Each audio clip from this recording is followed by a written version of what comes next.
ఇప్పుడు రేవంత్ రెడ్డి వచ్చి ఒక సంవత్సరం అవుతుంది అని ఎట్లా అనిపిస్తుంది అన్న పాలన? రేవంత్ రెడ్డి మీటింగ్లు ఎలక్షన్ల ముందు మీటింగులు మస్తుగా పెట్టిండు, మస్తు వాగ్దానాలు ఇచ్చిండు. ఆ వాగ్దానాలు ఎలాంటికి ఉపయోగం లేవు. మెయిన్ నెంబర్ 1 బస్సులు, సెకండ్ కరెంటు, ఉచిత కరెంట్ అన్నాడు. ఉచిత కరెంటు వేస్ట్ ఇండ్లకి ఇచ్చడం, వ్యవసాయానికి ఇచ్చడం అంటే చాలా అందరికీ నయం. ఈ ఇండ్లకి అయితే చాలా డేంజర్. మళ్ళా పోతే ఈ బ్యాంకులో రుణమాఫీ అన్నాడు. రుణమాఫీ రేషన్ కార్డు నేను పెడతా అనలే కదా. ఇప్పుడు ఏమంటుండు, ఇంత రేషన్ కార్డు సిస్టమ్ పెట్టిండు, రాకుండా అయిపోయింది. అదొకటి. రెండవది రైతు బంధు కేసీఆర్ ఉన్నప్పుడు కరెక్ట్గా 6 నెలలకు ఒకసారి వేసేది.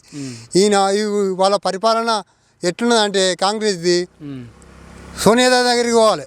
సోనియా గాంధీ, రాహుల్ గాంధీ దగ్గరికి పోయి వాళ్ళ అందరిని ఒక దగ్గర కూర్చుండబెట్టి నేను గిట్ల చేస్తా, నేను గట్ల చేస్తా అని ఓటి పెట్టుకొని కూర్చుంటే అది అయితే లేదు, పోతలేదు.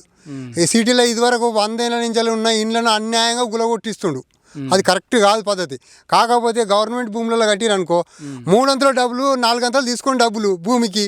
ఇప్పుడు ఇండ్లు కట్టి నష్టపోతురు చాలా. ఎవరైనా కానీ కట్టుకొని కూలగొడుతుండే చాలా అన్యాయం ముచ్చట. ఈయన ఈయన స్పీచ్ ఏంటంటే ఒకటే ఇక నోట్లకెళ్ళి దారం తీసినట్టుగా స్పీచ్ ఇచ్చే గెలిచిండు. కానీ ఈయన వాస్తవానికి పనులు చేయడానికి గెలవలే. చాలా మోసం జరిగింది కాంగ్రెస్ పార్టీకి ఓట్లు వేయడం. కేసీఆర్ ఉన్నప్పుడే న్యాయం ఉండే. ఊళ్ళో ఎంత పరిస్థితి ఎట్లా ఉంది? ఇప్పుడు రైతులకైతే చాలా దెబ్బ. ఎందుకంటే ఇప్పుడు రైతు బంధుతోని పెట్టుబడులు ఎలా తీసుకునేది.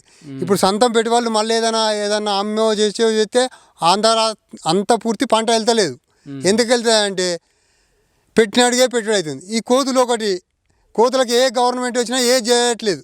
ఈ మీటింగులు పెట్టి లేడీస్కు పైసలు ఇచ్చి తీసుకుపోవడము, ఆ మీటింగ్లలో కూర్చొని పెట్టుకున్నాం. కానీ రైతులకు ఎలాంటి కోతులతోని ఏ పంట వేసుకుందామంటే ఏ పంటతోని లేదు. వరి పెట్టే వరకు వరి పంట పండలేదు, పెట్టుబడి వెళ్తలేదు. ఇప్పుడు మీ ఎమ్మెల్యే బీఆర్ఎస్ నుంచే ఉన్నాడు, ఇప్పుడు కాంగ్రెస్ లేదు. మరి ఇక్కడ మీకు పనులు జరుగుతాయి అనుకుంటారు? ఇప్పుడు బీఆర్ఎస్ ఆయన చేయగలుగుతాడు, పల్లరాజు పెట్టి కరెక్ట్ చేయగలుగుతాడు. కానీ ఆయన ఎంత జిల్లాకు మొత్తం ఎంతగానో పెట్టగలుగుతాడు? ఏదో ఒక ఊరికంటే పెట్టగలుగుతాడు. జిల్లాకు మొత్తం ఆయన సొంతం డబ్బులు పెట్టగలగలేడు కదా. సరే, గవర్నమెంట్ పట్టించుకుంటుంది అనుకుంటారా మీరు? అంటున్నా గవర్నమెంట్ ఇంతవరకు ఏది, ఇప్పుడు మొత్తం ఆర్టీసీ కాంచాలి, కరెంటు బిల్లు కాంచాలి, మొత్తం లాస్ ఏమి ఉండే. బ్యాంకు రుణమాఫీ అన్నాడు ఆయన, రేషన్ కార్డు అనలే కదా ఆయన. ఇది కరెక్ట్ కాదు, పద్ధతి కాదు రేవంత్ రెడ్డిది. నేను రెడ్డినే కానీ ఆయన రేషన్ కార్డు అంటే ఇది కాకపో ఏంటంటే నా అక్క చెల్లెళ్ళు నేను ఉచితంగా పంపుతాం. ఈ ఉచితంగా పంపేది ఉద్యోగస్తులకే మళ్ళీ లాభం ఉంది. రైతులు పొలాలలో పనులు చేసుకున్న రైతులు ఎక్కడికి పోతారు? ఎప్పుడో నెలకోసారో 10 రోజులకోసారో పోతారు. ఈ ఉద్యోగాలు లక్షల ఉన్న వాళ్ళు మళ్ళీ వాళ్ళు ఉచిత బస్సులకు వినియోగించుకుంటారు. ఈ కాంగ్రెస్ పార్టీది ఈ కరెక్ట్ డిసిషన్ తీసుకోలేదు.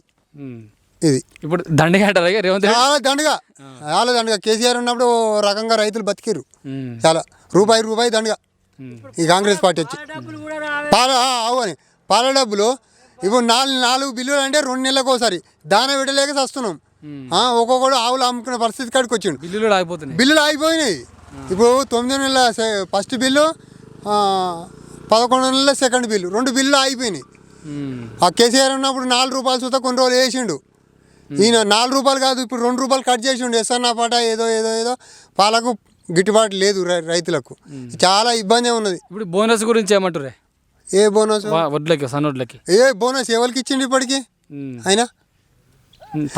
ఇప్పుడు ఆయన నేను ఇది రైతు బంధు ఇస్తా అన్నాడు కదా. గవర్నమెంట్కి ఎవరికి పెట్టినాలో వాళ్ళ దగ్గర లిస్టు ఏఓ దగ్గర, మేడం దగ్గర, ప్రతి ఒక్కరి దగ్గర ఏ మండలానికి ఆ మండలానికి ఉండేనే ఉండి అలా గవర్నమెంట్ పెట్టిన దానికి మేము మళ్ళీ చెక్ చేస్తాం, మళ్ళీ పెడతాం. ఇప్పుడు నా బోరు ఆనకాలంలో వచ్చింది. ఇప్పుడు 4 ఎకరాలు వచ్చే బోరు ఇప్పుడు అలా 1.5 ఎకరం వాడుతుంది. నేను పెట్టే కాడికి అయితే ఏం కరెక్ట్ అయినా భూమి నిర్ణయం చేయి. 10 ఎకరాలా లేకుంటే 12 ఎకరాలా నిర్ణయం చేయి. నేను పెట్టిందే ఇస్తా. ఓసారి పెడతాడు, ఓసారి పెట్టాడు. లెగ్గర పెడతాడు. నువ్వు 4 ఆవులు ఉన్నాయి, 2 ఎకరాలు 4 ఎకరాల భూమి వదిలిపెట్టాలి. ఈ ఆవులు అయితే మేసిన కట్టినైతే పాలే వస్తున్నాగా. రైతు ఏమనంటే వీడు 2,000 ఇస్తా అంటే వాడు 4,000 ఇస్తా అంటే పింఛన్లకు అయితే కొన్ని కరెక్ట్గా లేవు. పని చేస్తాడు వాడు, పింఛన్ తెంగుతుండు. మా ఊళ్ళో 100 మంది చూస్తాను నేను. ఎంక్వైరీ లేదు. వాళ్ళు ఎట్లా సర్టిఫికేట్ తీసుకురో ఏం సంగతో. ఒక 100 మందికి అన్యాయంగా వస్తుంది నెలకి. అది బెస్ట్ ఎవరంటారు? ఒక మాట బెస్ట్ అయితే కేసీఆర్ ఉన్నప్పుడే నడిచింది ఆ ప్రభుత్వం. ఓ విధంగా చూస్తున్నైతే ఎట్లుంది? ఇప్పుడు రేవంత్ రెడ్డి వచ్చి 1 సంవత్సరం అవుతుంది, ఎట్లా ఉంది? రేవంత్ రెడ్డి వచ్చిన కాడికి వెళ్ళి మాకు ఈ రైతులకు అనేక ఇబ్బంది అవుతుంది సారు. రైతులు మాకు రైతు బంధు ఎత్తలేడు. ఎవరికో కొంతమందికి వేసిండు, కొంతమందికి వేయలే. 2 లక్షల రుణమాఫీ చేస్తాడు, చేయలేదు. ఇక మాకు అవే అవస్థల మీద బ్యాంక్ కాడికి, మా ఇంటి కాడికి, మా పొలం కాడికే తిరుగుతున్నాం. ఇంతవరకు మా నాన్న గందరగోళాలు, మా నాన్న అవస్థలు మంచిగా ఉంటాయి. అప్పుడు ఆయన చేసినప్పుడు పరిపాలన సరే, ఆయన అప్పు చేసిండో తప్పు చేసిండో, కానీ మాకు మాత్రం రైతులను మంచిగా కాపాడిండు, మంచిగా చేసిండు. ఇప్పుడు మాకు మహా గందరగోళం అనిపిస్తుంది, చాలా ఇబ్బంది పడుతున్నాం. ఆయన గురించి మేము రావాలని కాంగ్రెస్ రావాలని మస్తు పాదపడి కూడా మేము పని చేసినాం. ఆడ పని చేసినప్పటికైనా కానీ మాకు ఆయన ఏడదొక్కినామో అడుక్కు మొత్తం మమ్మల్ని నానా గందరగోళాలు చేసి నానా ఇబ్బందులు పడుతున్నాం. ఇంతవరకు ఇప్పుడు కేసీఆర్ ఉన్నప్పుడు మంచిగా ఉండేనా? ఇప్పుడు ఈయన వచ్చిన కేసీఆర్ ఉన్నప్పుడే మంచిగా ఉండే మాకు. కేసీఆర్, హరీష్ రావు వాళ్ళు ఉన్నప్పుడు మాకు టైంకు రుణమాఫీ వేసేది, టైంకు రైతు బంధు వేసేది. ఇప్పుడు అదే మాకు మంచిగా అనిపించింది. ఇప్పుడు ఈయన వచ్చిన కాడికి వెళ్ళి మా రైతులకు ఉన్న ఇబ్బంది ఎవరికి కూడా లేదు. పసలకు కూడా తిప్పలవుతుంది, పాలనకు తిప్పలవుతుంది, పాలకు తిప్పలవుతుంది. ఇవన్నీ మాకు ఇబ్బంది మస్తు పడుతున్నాం. ఇప్పుడు రైతు భరోసా ఎత్తు అంటుండే కదా 12,000, అది అంత 15,000 చెప్పిండు కదా, 12,000 వేస్తా అంటున్నాడు కదా. వేస్తా అంటుండే కానీ ఇప్పుడు మాకు ఎత్తు తప్పిపోయినాక వేస్తే ఏం లాభం? జరగవు. ఇప్పుడు ఎత్తు తప్పిపోయినాక వేస్తే ఏం లాభం? అప్పుడు లైన్ మీద వేస్తేనే మాకు అన్ని కుదురు. ఇప్పుడు మాకు మస్తు గందరగోళాలు ఉన్నాయి. ఇప్పుడు మేము ఏం చెప్పాలి సార్, మస్తు బాధపడుతున్నాం. ఎట్లుండి ఇప్పుడు రేవంత్ రెడ్డి వచ్చి 1 సంవత్సరం అవుతుంది కదా, ఎట్లా అనిపిస్తుంది మీకు పాలన? అంటే బాగానే ఉంది. కాకపోతే ఏంటంటే ఈ రైతు బంధు పైసలతోటి రుణమాఫీతోటి కొంచెం ప్రాబ్లం అవుతుంది. ఈ రైతు బంధు రుణమాఫీ చేస్తే అయినా కవర్ అవుతాడు. ఇంకా పోతే ఏంటంటే ఇది డబల్ బెడ్రూమ్లు ఇండ్ల కంటే ఈ 5 లక్షల ఇల్లు ఇస్తా అంటుండు కదా ఆయన. 5 లక్షల ఇల్లు ఇస్తే అవి వాటితో టాప్ అవుతుండొచ్చు ఈయన. కానీ అన్న అనుకున్న వాగ్దానాలు నెరవేర్చాలి. నెరవేరిస్తే అవి కంపల్సరీ టాప్ అవుతాడు. ఇక రుణమాఫీ అయితే 2 లక్షల రుణమాఫీ కొంతమందికి అయింది, కొంతమందికి కాలేదు. కంపల్సరీ రుణమాఫీ చేయాలి. అది ఇప్పుడు కొంతమంది గోల్డ్ పెట్టి రుణమాఫీ చేస్తా అన్నారు, మిత్తిలు కట్టారు, ఇంతవరకు రుణమాఫీ కాలేదు. అది యాక్చువల్గా నాకు సుధం కాలేదు. నాకు 2 లక్షలు ఉన్నది, 2 లక్షల రుణమాఫీ కాలే. ఇంకా పోతే ఏంటంటే ఈ రైతు బంధు, రైతు భరోసా పెట్టిండు. ఇప్పుడు రైతు భరోసా సుతం ఇస్తలేడు. అది సుతం ఇవ్వాలి. ఇప్పుడు రేవంత్ రెడ్డికి కేసీఆర్కి పోల్చుకుంటే ఎవరు బెటర్ అనిపిస్తుంది? దానికి ఈయనకి కూల్చుకుంటే రేవంత్ రెడ్డి, అది ఇది కేసీఆరే బెస్ట్. కేసీఆర్ ఏంటంటే కాకపోతే రాళ్లకు, గుట్టలకు అన్నిటికి ఇచ్చిండు. ఈయన ఏంటంటే ఒకటి ఈయనేమో ఇప్పుడు వాగ్దానం ఏం పెడుతుండంటే రియల్ ఎస్టేట్ భూములకు రైతు భరోసా ఇయ్య అంటుండు. అది పక్కా రైతు భరోసా రియల్ ఎస్టేట్ భూములకు ఇవ్వద్దు. అది ఇవ్వకపోతే బాగుంటుంది. ఓన్లీ రైతులకే ఇవ్వాలి.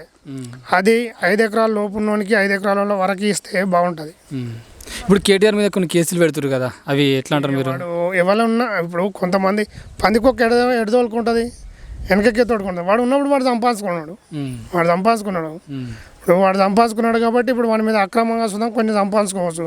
దాని మీద కేసులు పెడుతుండదు. దానికి ఏం లేదు. అంటే అది కరెక్టేనా? అంటే నేను అనేది అంటే కావాలని పెడుతున్నారా, లేకపోతే అది వాడు చేసిండు కాబట్టి పెడుతున్నారు అనుకుంటా, ఆయన చేసిండు కాబట్టి? కావాలని ఏం లేదన్న. కాకపోతే ఏంటంటే సంపాదించుకున్నాడు సుధం కొంత అక్రమం. ఎవడైనా సంపాదిస్తాడు, ఈ ఫాట్ అయినా ఆ ఫాట్ అయినా ఏ ఫాట్ అయినా సంపాదిస్తాడు. అక్రమంగా ఆయన సుధం సంపాదించవచ్చు. దొరికితే వాటి కేసు పెట్టవచ్చు. దాని ఏముంది? మొత్తం మీద బెటర్ కేసీఆర్ అయితే బెటరే. తాత ఇప్పుడు రేవంత్ రెడ్డి వచ్చి 1 సంవత్సరం అవుతుంది కదా, ఎట్లా ఉంది ఆయన పాలన? ఆయనకు పట్టు దొరుకుతలేదు, పాలన నడుస్తలేదు ఒక్కటి. ఇక మరి రేపు అవుతుందో కాదో, కానీ ఇంతవరకు కేసీఆర్ ఉన్నాడు కాబట్టి పుల్లు నడిచింది జనాలకు. అది ఇప్పుడు ఏమంటామంటే ఇప్పుడు ఈయన ఇప్పుడు అదనంగా గెలిచిండు రేవంత్ రెడ్డి, చూస్తుండు. మరి ఇప్పుడు ఈయన కొనెళ్ళలేదు కదా, మరి ఏం చేస్తాడో చూద్దాం. ఇప్పుడు అయితే ఆడైతే మనకు కేసీఆర్ అయితే చేసినోడు అయ్యిండు, ఇంకంతే. ఇక ఇప్పుడు రైతు బంధు, రైతు భరోసా ఇట్లా అవన్నీ పడతలేవుగా? అవి పడతలేవు, అవి ఒక్కటి బందే. ఇక మరి పోతే ఇప్పుడు మనకు కొన్ని ఊళ్ళకు నీళ్ళే లేవు, నీళ్ళ పాలడ.